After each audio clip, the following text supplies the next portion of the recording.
Hey guys, welcome back to AviGaming. So today we are celebrating 25,000 subscribers. That is insane. So before I get all mushy, let's do a Q&A. So the first question comes from Razor Pincher, and he asks, what's your favorite gaming franchise and why do you like it? What makes it unique in your opinion? Thanks.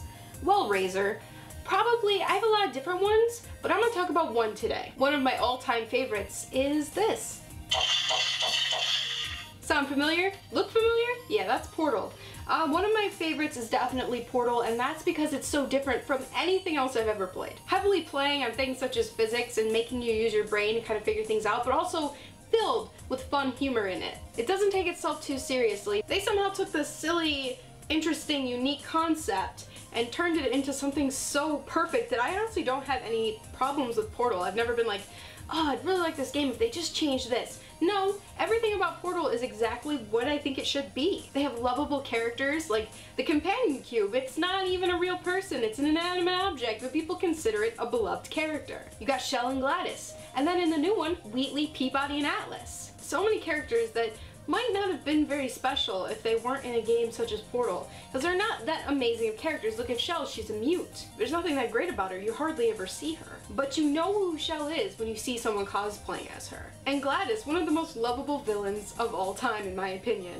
Honestly, I just think Portal is like a top-notch game and deserves all the praise it gets. And I hope that answered your question. Connor asks, I'm a duck.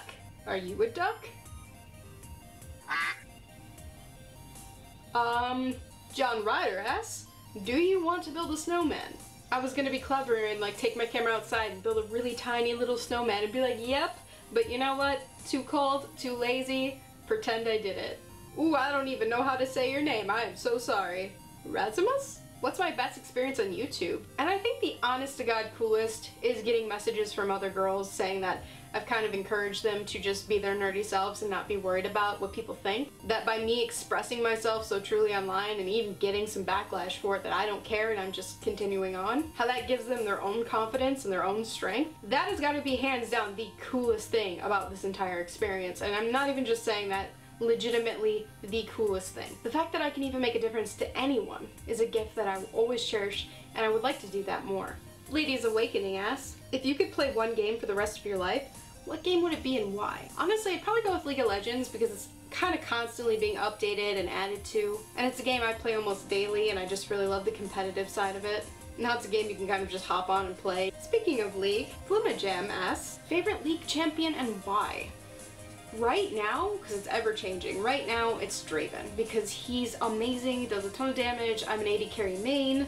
That means attack damage carry, which means kind of like the range. He throws axes at people. He's a badass. And it is the League of Draven after all.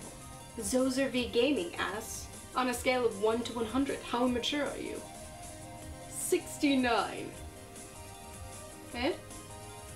I thought that was clever. Matthew asks, who's your favorite superhero? And he asks another question, but let's get to the superhero part first. It's between Wolverine and Iron Man, I would say. Mostly because the real actors that play in those movies are enjoyable, so that's probably why I'm picking them. Robert Downey Jr. and Hugh Jackman.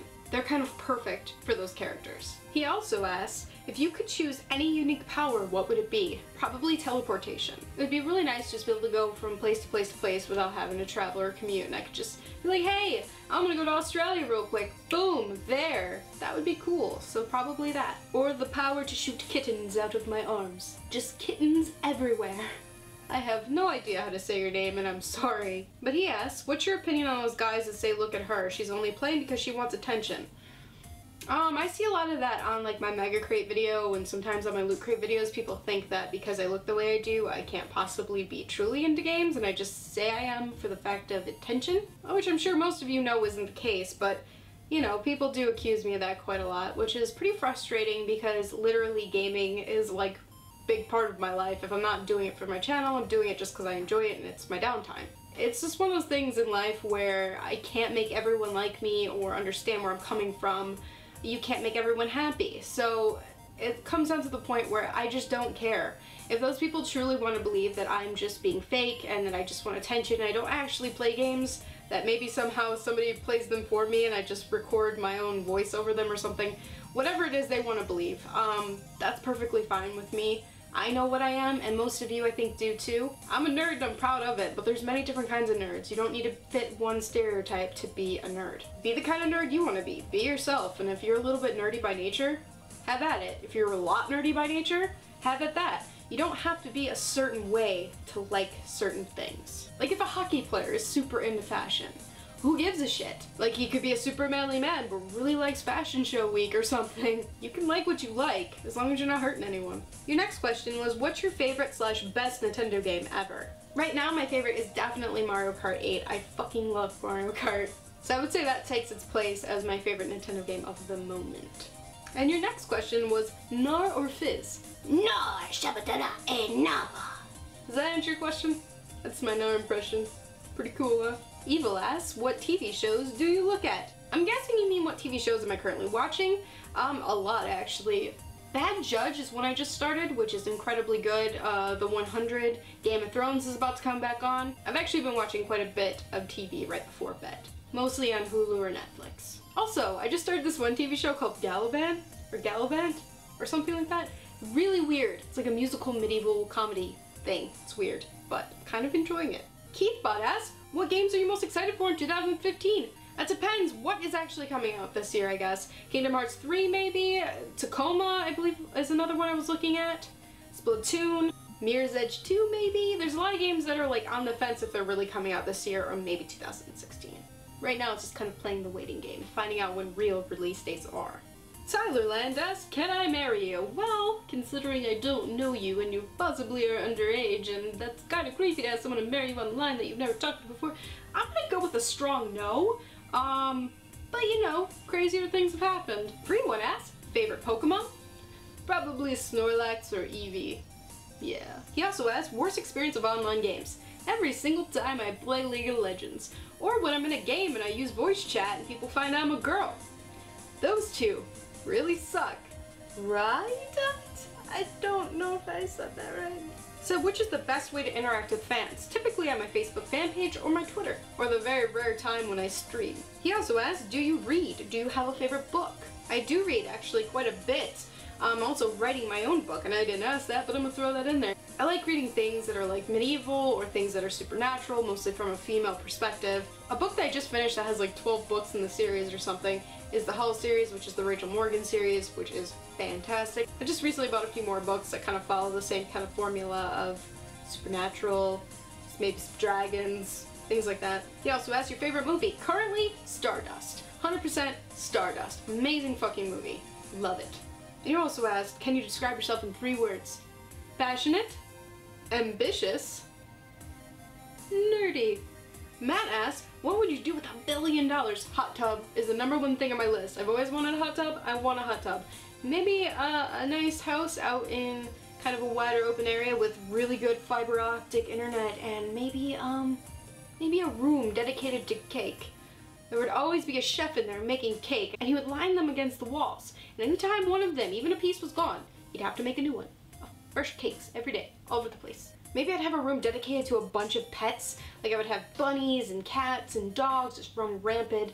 My house would be very weird. And then I think in the basement would be like a giant arcade. I'd get cabinets and a DDR machine and oh my god, yes. And maybe I would fund my own video game. Yeah. I like all these ideas. I need $1 billion now. Miniman asks, who's your favorite YouTuber? My favorite YouTubers are actually the Creatures. Which are like a bunch of guys who just basically do what I do, which is, you know, gaming related YouTube videos. Also Captain Des, I believe is his channel, Destry. He's just got the best humor of anyone, which is probably slightly inappropriate, vulgar humor, but I like it. And on the complete opposite side, I really like Shay Carl. He's a vlogger and he's just like a Mormon goody two-shoes kind of guy, really nice. I don't know, I like a lot of different YouTubers for a lot of different things. That's the cool thing about YouTube. There's like everybody and everything on here. And that's the end of my Q&A. And now onto the mushy stuff. This milestone means a lot to me, and I want to really thank you guys from the bottom of my heart for supporting me. Whether you're here because of my Mega Crate video, because you've been a long time follower, because you like watching my unboxings or my gameplays, I just want to really thank you all for showing me support. And I know it's the cliche, mushy YouTuber thing to be like, if it wasn't for you, I wouldn't be here, but it's true. If it wasn't for you, I wouldn't have kept making videos. So thank you, thank you, thank you, thank you. It means everything to me that you guys believed in me. It wasn't always an uphill road with YouTube. There was like a good year where I could not break 1,000 subscribers, and that was really tough to keep going. I had family and I had friends that were kind of questioning what am I doing with my life. But I have ambition, passion, and a dream to become something different. I didn't want to sit at a desk and do a boring job that I hated from 9 to 5. I wanted to really aim for something that I loved. And every single day I'm still doing that. If it's not YouTube, it's voice acting. If it's not voice acting, I'm writing a book. I have big dreams and I'm not afraid to try for it. And what matters to me the most is that you guys believed in me enough to support me to get me to this level. So the next milestone is 50,000, and I hope you guys will support me so we can actually make that goal happen. And as always, I will see you guys in the next video. Bye-bye!